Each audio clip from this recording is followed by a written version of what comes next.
Pendidikan Syariah Islamiah hadis hukum bab 2 iaitu syak dalam solat. Tuntutan berdasarkan hadis, solat merupakan tiang agama. Sekiranya ditinggalkan dengan sengaja merupakan satu kesalahan berat dan berdosa besar di sisi Allah SWT. Solat yang memenuhi segala rukun dan syarat dapat mencegah perbuatan keji dan munkar. Pengertian syak dalam solat dari segi bahasa ialah perasaan kurang percaya, was-was dan curiga. Manakala dari segi istilah pula, keadaan terlupa atau lalai semasa melakukan ibadah solat seperti terlupa bilangan rakaat atau meninggalkan solat amal. Seterusnya ialah kaedah istinbat hukum. Ulama mengistinbatkan hukum berdasarkan perkataan Faliyatrah dan Waliyah Beni. Kedua-duanya adalah fi'il mudhari' yang didahului dengan lam amar.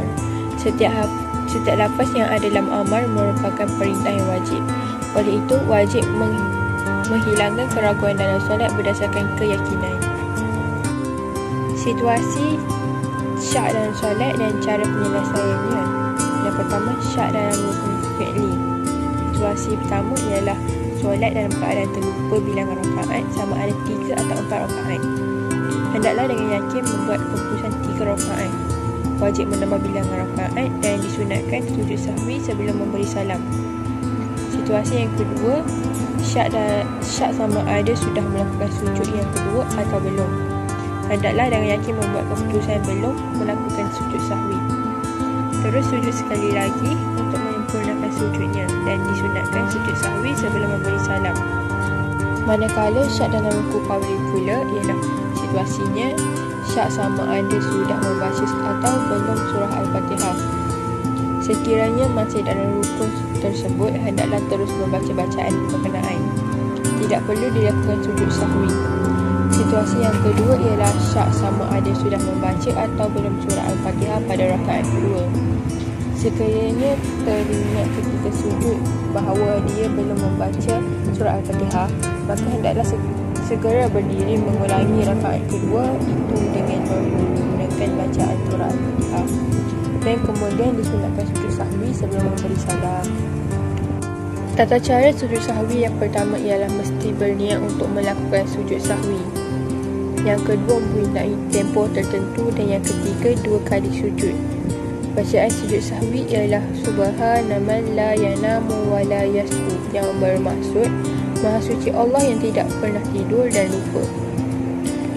Seterusnya, kepentingan menjaga kesempurnaan solat. Yang pertama ialah khusyuk dalam solat adalah satu perkara yang penting dalam solat kerana merupakan satu ibadah yang agung. Yang kedua, mereka yang mendirikan solat tanpa mempunyai ilmu tentang solat menyebabkan solatnya tidak sempurna, bahkan boleh terbatal. Yang ketiga,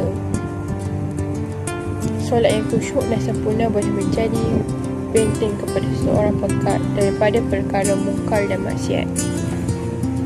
Cadangan untuk mengamalkan khusyuk dalam solat. Yang pertama, sentiasa berusaha untuk solat secara berjemaah.